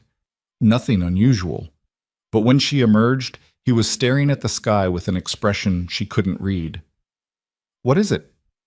He pointed west. Eleanor looked and saw clouds, real clouds, dark ones, heavy with the promise of rain. Don't get excited, Cole said. Clouds don't always mean rain. I've seen them build up and blow away 100 times. But these clouds didn't blow away. They built through the morning, piling higher, turning darker. The air changed, became thick, electric. The cattle smelled it and grew restless, moving in tight circles. Around noon, Eleanor felt the first drop. She held out her hand, and another drop hit her palm. Then another. Cole, she whispered. He was already there beside her, his face turned up to the sky. The rain started slowly. Individual drops, tentative, like it wasn't sure it was allowed. Then faster, harder. Within minutes it was pouring, a real rain, the kind that soaked through clothes in seconds. Luke came running out of the tent, whooping like a madman. He spun in circles, arms spread wide, laughing as water streamed down his face. Eleanor started crying. She couldn't help it. Weeks of fear and heat and drought, and now rain. Actual rain falling from the sky like a miracle she'd stopped believing in. Cole grabbed her and kissed her hard, rain running between their faces, turning the dust to mud under their feet. We made it, he said against her mouth. We actually made it. The rain lasted 3 days. It filled the spring, revived the creek back at the ranch, soaked into the dry ground until it couldn't hold anymore. The cattle drank and ate fresh grass that sprang up almost overnight, and slowly started putting weight back on. When the rain finally stopped, the world looked different. Green where it had been brown. Alive where it had been dying. They packed up camp and moved the herd back to the ranch. The journey took 2 days, but this time the cattle were stronger, the air was cooler, and hope felt possible again. The ranch house looked the same, but different. Eleanor cleaned it top to bottom, while Cole and Luke repaired damage from the storm. New shingles on the roof, fresh repairs to the barn, making everything solid again. That night, their first night back in their own bed, Eleanor felt something strange, a flutter deep in her belly, so faint she almost missed it. She lay still, hand on her stomach, waiting to see if it happened again. It did. Eleanor's breath caught. She'd suspected for a week or so, but hadn't been sure, had been too scared to hope. Between the drought and the stress and everything else, she'd convinced herself she was imagining things. But she wasn't imagining this. Cole, she whispered. He was almost asleep. I need to tell you something. Something in her voice made him wake up fully. He turned to face her in the dark. What's wrong? Nothing's wrong. At least I don't think anything's wrong, but I'm... She took a breath. I think I'm pregnant. Silence. Complete, total silence. Then Cole sat up so fast he nearly fell out of bed. You're what? Pregnant, maybe. Probably. I'm not completely sure, but all the signs are there, and just now I felt he kissed her, cut her off mid-sentence with a kiss that said everything words couldn't. When he pulled back, his eyes were wet. You're sure? As sure as I can be without a doctor. I'd need to go into town to confirm, but... She put his hand on her stomach. I felt movement, just now. Barely anything, but it was there. Cole's hand stayed where she'd placed it, trembling slightly. We're having a baby. We're having a baby. He laughed, actually laughed, a sound of pure joy that Eleanor had never heard from him before. We survived the drought, and we're having a baby. Apparently I'm terrible at timing. Best timing in the world. He pulled her close, careful now, like she might break. Best thing that's ever happened to me. Eleanor felt tears on her face, happy tears this time. We're going to be okay, aren't we? Despite Patterson and the drought and everything else, we're going to make it. We already made it, Cole said. Everything else is just details. The next morning, Eleanor woke to find Cole in the kitchen making breakfast, badly, burning eggs and creating more smoke than heat. What are you doing? She asked, stifling a laugh. You're pregnant. You should rest. I'm pregnant, not dying, and you're ruining those eggs. They're fine. They're carbon. Cole looked at the pan and swore. Fine, you cook, but you're sitting down while you do it. That's not how cooking works. Then I'm helping. Tell me what to do. They made breakfast together, bumping into each other in the small kitchen, and Eleanor felt something settle in her chest. This was her life now. This house, this man, this impossible place that had tried to kill them multiple times. And somehow, against all logic, she'd never been happier. Luke came in for breakfast and immediately noticed something different. The way Cole kept glancing at Eleanor, the way she was smiling despite looking exhausted. What happened? He asked suspiciously. Cole and Eleanor looked at each other. We're having a baby, Eleanor said. Luke dropped his fork. You're... Really? That's... when? Probably winter sometime, January or February, if I'm calculating right. Luke's face split into a huge grin. That's amazing. We need to celebrate. I'll ride into town, get supplies for a proper dinner. We don't have money for that, Cole said, but he was smiling too. I have money, saved up. This is worth it. Luke was already heading for the door. I'll be back by afternoon. Don't do anything dangerous while I'm gone. He left at a run. Eleanor and Cole sat across from each other at the table, the morning sun streaming through the clean windows, and everything felt right in a way it never had before. I love you, Eleanor said. Simple. True. Cole's hand found hers across the table. I love you too, even if you can't cook eggs properly. You're the one who burned them. Details. That afternoon, while Luke was still in town and Cole was working on the fence line, Eleanor walked down to the creek. The water was running strong again, clear and cold, full of life. She thought about the journey that had brought her here, the train ride, the stagecoach, stepping off in Cheyenne with no idea what would happen, meeting Cole, who'd looked at her like she was a problem he didn't know how to solve. She thought about the month she'd spent proving herself, the cattle she'd helped save, the drought they'd survived, the enemies they'd made, the love she'd found in the most unexpected place. Her hand went to her stomach where a new life was growing, a child who would be born into this hard, beautiful place, who would learn to ride and shoot and survive, who would carry on after they were gone. Eleanor had come west expecting rejection, had been prepared for failure. Instead, she'd found exactly where she belonged. The sound of hoofbeats made her turn. Cole was riding toward her, silhouetted against the mountains, and even after everything, her heart still jumped at the sight of him. He dismounted and walked to where she stood by the creek. You okay? He asked. Better than okay. She leaned into him. I was just thinking about how different things could have been. If Rosalie had come like she was supposed to, if you'd sent me away that first day. Don't think about that. That's not what happened. I know, but sometimes I can't help wondering. Cole turned her to face him. You want to know what I think? I think things worked out exactly how they were supposed to. I think you coming here instead of her was the best thing that ever happened to both of us. And I think our kid is going to grow up knowing their mother is the strongest person in Wyoming." Eleanor kissed him, long and slow, with the creek running beside them and the mountains standing guard and the future stretching out ahead full of possibility. Whatever came next, whatever hardships, whatever enemies, whatever storms, they'd face it together.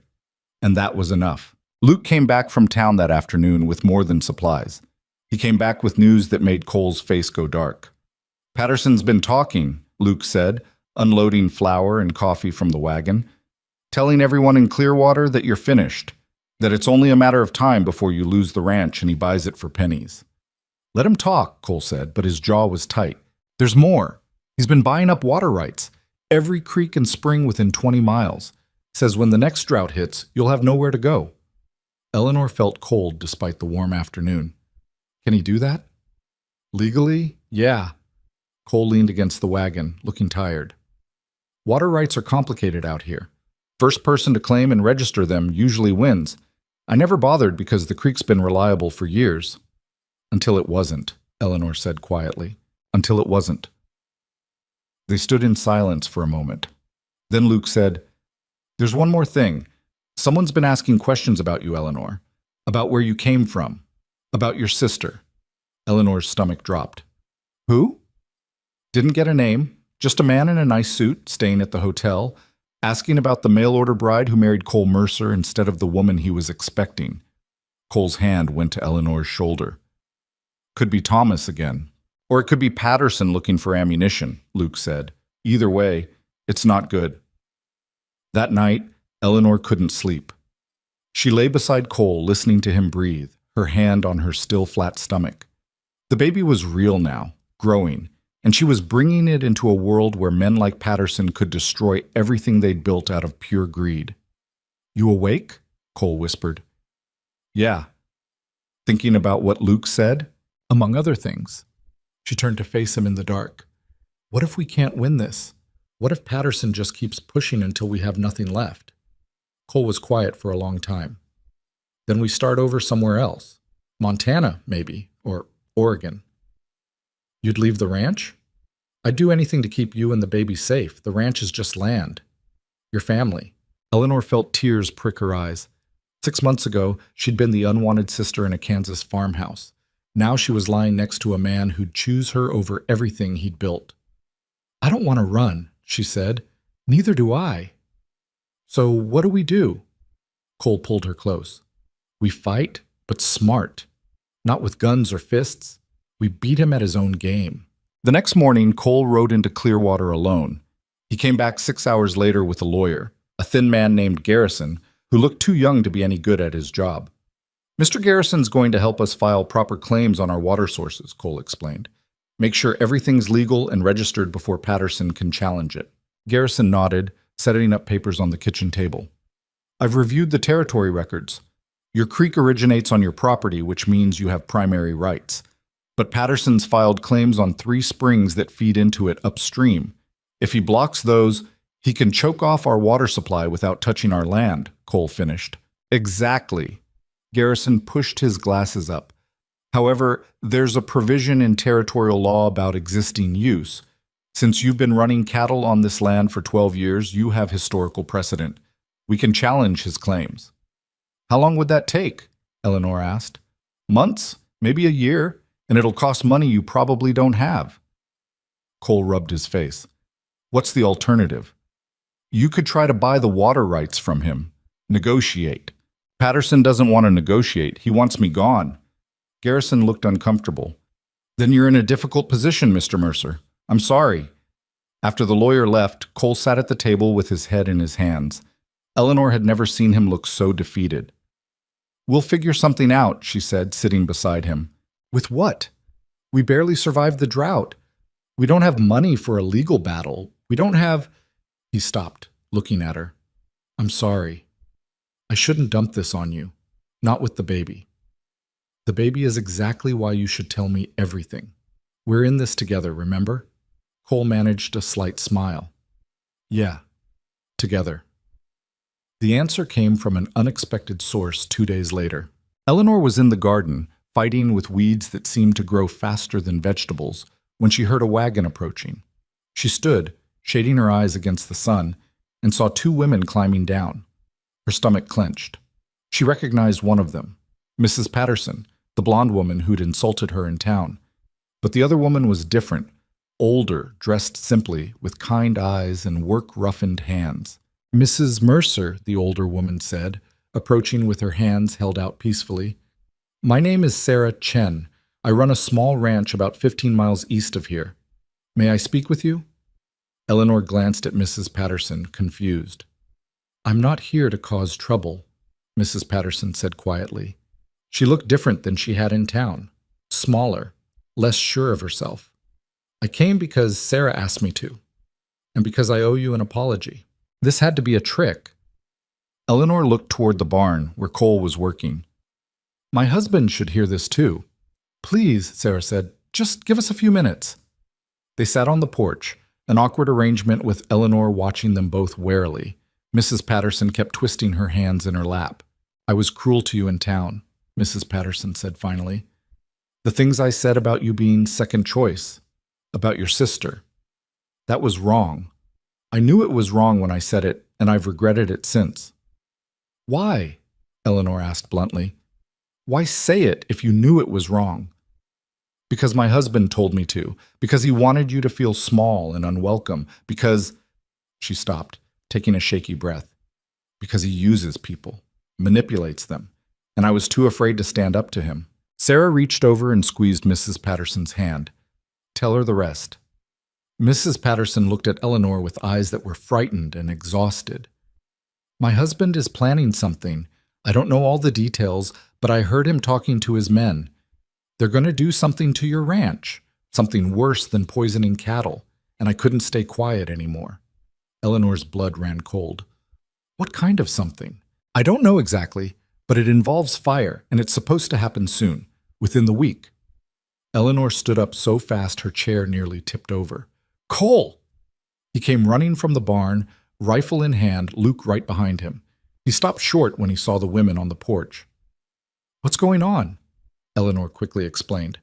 Cole's face went hard as stone as he listened. "Why should I believe you?" he asked Mrs. Patterson. "Why would you betray your husband?"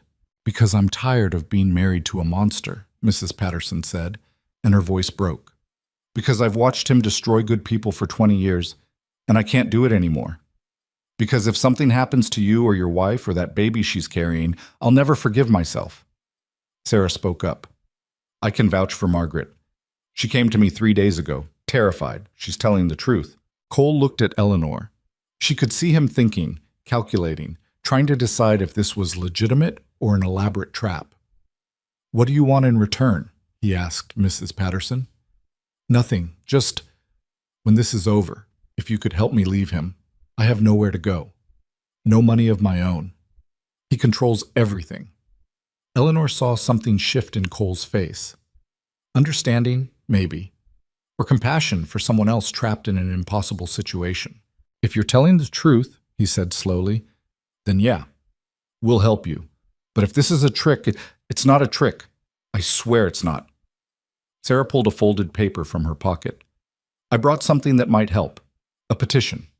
12 ranchers in the territory have signed it, formally protesting Patterson's water rights claims. We've all been hurt by his tactics. Separately, we're weak. But together," she handed it to Cole, "we want to fight back, and we want you to lead it." Cole stared at the paper like it might bite him. "Why me?" "Because you're the one who hasn't given up yet. Because you've survived everything he's thrown at you. Because people respect someone who fights even when they're losing." Eleanor watched her husband's face as he read the names on the petition. Some she recognized from town. Others were strangers. But they represented something bigger than one failing ranch. They represented everyone who was tired of being pushed around. "What about the fire?" Cole asked. "When's it supposed to happen?" "I'm not sure," Mrs. Patterson said. "But soon. Maybe tonight. Maybe tomorrow." Cole looked at Luke. "Get the rifles, all of them. We're setting up watches." That night, nobody slept. Cole positioned himself in the barn with a clear view of the house. Luke took the north side, watching the pasture. Eleanor stayed inside with a loaded shotgun Cole had taught her to use, watching through the windows. The hours crawled past. Midnight came and went. 1 in the morning, 2. Eleanor's eyes burned from staring into the darkness. Every shadow looked like a person. Every sound made her jump. At 3:15, Luke's whistle cut through the night, their signal. Eleanor's heart hammered as she crept to the window. She could see movement near the barn. Multiple figures. They were carrying something. Torches, she realized with horror. A gunshot cracked the air. Then another, shouting. More shots. Eleanor ran to the door, her hands shaking so badly she could barely work the lock. She got it open in time to see Cole tackling someone to the ground. Luke was fighting with another man near the barn. A third figure was running toward the house with a lit torch. Eleanor raised the shotgun. Her hand steadied. "Stop!" she shouted. The man kept coming. She fired into the ground in front of him. The blast was deafening. The man stumbled, dropped the torch, ran. More gunshots, the smell of smoke. Eleanor couldn't see Cole anymore, couldn't see anything but chaos and fire and movement in the dark. Then it was over. As suddenly as it started, it ended. The attackers fled on horses that had been waiting in the trees. Luke stomped out the dropped torch before it could catch. Cole stood in the yard, breathing hard, blood on his knuckles. "Everyone okay?" he called. "I'm fine," Luke said. "Eleanor?"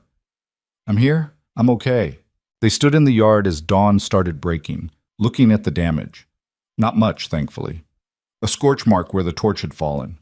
Some trampled garden, but the house and barn were intact. "We got lucky," Luke said. "Luck had nothing to do with it," Cole said. "We were warned. We were ready." He walked to where one of the attackers had dropped something, a piece of cloth with Patterson's ranch brand on it. Evidence. Actual proof of what they'd tried to do. "This ends now," Cole said quietly. "I'm done playing defense." The next morning, Cole rode into Clearwater with the evidence, the petition, and Garrison the lawyer. He took Luke with him but made Eleanor stay home. "You're pregnant," he said when she protested. "And after last night, I'm not taking chances. I can take care of myself." "I know you can, but humor me anyway." Eleanor watched them ride away, her hand on her stomach, and sent every prayer she knew to whatever forces might be listening. They came back 6 hours later with the sheriff. "Patterson's been arrested," Cole said, dismounting. He looked exhausted but triumphant. "Attempted arson, assault, harassment. The sheriff found 2 of the men from last night. They confessed, said Patterson paid them." Eleanor felt her knees go weak with relief. What happens now? Trial. Probably 6 months from now. But in the meantime, he's sitting in jail, and his water rights claims have been suspended pending investigation. Cole pulled her close. "It's not over yet, but we won." That night, they had an actual celebration. Luke made a feast from their limited supplies. Fried chicken that was only slightly burned, biscuits Eleanor had taught him to make, even a pie from canned peaches. Sarah Chen came by with Margaret Patterson, who looked lighter somehow, like a weight had been lifted. "I'm staying with Sarah for now," Margaret said quietly to Eleanor. "Just until the trial. After that," she shrugged, "I'll figure it out." "You're stronger than you think," Eleanor said. "So are you. I misjudged you terribly. I'm sorry for that. We all do things we regret. The important part is changing." They ate and talked and laughed, and for the first time since arriving in Wyoming, Eleanor felt like she had friends, real friends, people who understood the life she'd chosen. The months that followed weren't easy. Patterson's lawyer tried every trick to delay the trial. The ranch still struggled financially. Eleanor's pregnancy got harder as she got bigger. Her back ached constantly, her feet swelled, and she couldn't stop being sick in the mornings. But they managed. The cattle gained weight, the creek stayed strong. Luke became more confident, taking on responsibilities without being asked. Sarah's petition grew to 20 ranchers, then 30, creating a coalition that Patterson's people couldn't ignore. And Cole? Cole transformed. He'd always been loving in his quiet way, but the pregnancy changed something in him. He became softer, more openly affectionate. He'd put his hand on Eleanor's belly to feel the baby kick and get tears in his eyes. He built a cradle in the barn, working on it for weeks until it was perfect. He even sang sometimes, badly, off-key, but the effort made Eleanor laugh until her sides hurt. You're going to be a good father, she told him one night. How do you know? Because you already are. The way you take care of Luke, the way you protect everyone around you, the way you love completely, even when it scares you. Cole kissed her forehead. I never thought I'd have this. A wife, a family, a reason to keep going beyond just surviving. Neither did I. Turns out we were both wrong about what our lives could be. Patterson's trial happened in January, 2 weeks before Eleanor was due. Cole wanted her to stay home, but she insisted on going. She wanted to see the man who'd tried to destroy them face justice. The courtroom was packed. Every rancher who'd signed the petition was there. The townspeople who'd been intimidated by Patterson for years. Even Hutchins, the minister who'd married them, showed up to watch. The evidence was overwhelming. The 2 men Patterson had hired testified against him. Margaret Patterson testified about years of threats and manipulation. The piece of cloth with his ranch brand sealed it. The jury deliberated for less than an hour. Guilty on all counts. Patterson stood when the verdict was read, his face purple with rage. He looked directly at Cole and Eleanor and said something vicious that the judge immediately silenced. 5 years in territorial prison, the judge declared, and forfeiture of all contested water rights back to their original claimants. It was over. Eleanor felt Cole's hand find hers, squeezing tight. Around them, people were cheering. Sarah was crying. Margaret looked like she'd been released from prison herself. They'd won. Not just the case. Everything. The ranch. The right to exist without fear. The future for their child. Eleanor went into labor 3 days later. It started just after midnight with cramping that woke her from sleep. She lay still for a moment, wondering if it was just the usual discomfort. Then the pain intensified and she knew. Cole, she whispered, shaking his shoulder. He woke instantly. What's wrong? The baby's coming. She'd never seen Cole move so fast. He was out of bed, pulling on clothes, shouting for Luke before she could tell him to calm down. We need to get you to town, to the doctor. Cole, there's not time. The contractions are close already. How close? Close enough that we're having this baby at home. The next 8 hours were the hardest of Eleanor's life. Labor wasn't like she'd imagined. It was messier, more painful, more terrifying. She'd read books about childbirth, listened to women talk about it, thought she was prepared. She wasn't, but Cole was there the whole time, holding her hand, wiping her face, telling her she was strong even when she screamed that she couldn't do it anymore. Luke rode to get Sarah, who'd birthed 4 children of her own and knew what to do. Between her calm instructions and Cole's steady presence, Eleanor made it through. The baby came just after dawn. A girl, small but healthy, with a loud cry that filled the house. Eleanor held her daughter for the first time and understood something she'd never quite grasped before. This was what she'd been fighting for, not just the ranch or her marriage or proving herself. This, the future, the continuation of something good in a hard world. She's perfect, Cole whispered, touching the baby's tiny hand. His eyes were wet. You're perfect. What should we name her? Eleanor asked. Cole looked at Sarah, who'd saved them both with her experience and calm. Sarah, if that's okay with you. Sarah Chen wiped her eyes. That would be an honor. Little Sarah Mercer entered the world screaming and didn't stop for 3 days. She was colicky, demanding, and slept only in 20-minute increments. Eleanor walked the floors until her feet gave out. Cole took shifts when he could, but he had cattle to manage. Luke tried to help but looked terrified every time the baby cried. This is normal, right? Eleanor asked Sarah on day 4, when she was so exhausted she could barely think. Babies are supposed to cry this much? Some do, some don't. You got a stubborn one, Sarah smiled. Like her mother. Gradually things settled. The baby learned to sleep for longer stretches. Eleanor learned which cries meant hunger versus discomfort versus just general outrage at the world. Cole learned to change diapers without looking like he was defusing a bomb. Spring came to Wyoming, and with it, new beginnings. The coalition of ranchers that had formed to fight Patterson evolved into something more. A cooperative where they shared resources, helped each other with cattle drives, pooled money for better equipment. Cole became one of its leaders, respected for his stubbornness and integrity. Margaret Patterson divorced her husband and married a quiet farmer from the next county over. She seemed happy in a way she'd never been before. Luke started courting a girl from Clearwater, a blacksmith's daughter who could outshoot most men and didn't take any nonsense. And the Mercer Ranch thrived, not because life got easy. It never got easy. There were bad seasons and sick cattle and equipment that broke at the worst possible times. But they faced it together, and that made all the difference. One evening in late summer, when baby Sarah was 6 months old, Cole found Eleanor sitting by the creek, the same spot where she'd stood months ago, wondering if she'd made the right choice coming west. "What are you thinking about?" he asked, sitting beside her. "Everything. Nothing. How different my life is from what I expected." She watched the water flow past. "A year ago I was in Kansas, convinced I'd never matter to anyone. Now I'm here with you and Sarah, and I matter so much it scares me sometimes. You've always mattered. You just needed the right place to prove it. Maybe. Or maybe I needed to stop waiting for someone else to see my worth and start seeing it myself." She leaned against him. "Thank you for giving me the chance. Thank you for taking it, for not getting back on that stagecoach, for staying even when things got hard." They sat in comfortable silence, watching the sun sink toward the mountains. Baby Sarah slept in Eleanor's arms, peaceful for once. "I have something for you," Cole said. He pulled out a small box from his pocket. Inside was a ring. Simple gold, delicate, beautiful. "I know we're already married," Cole said, suddenly awkward.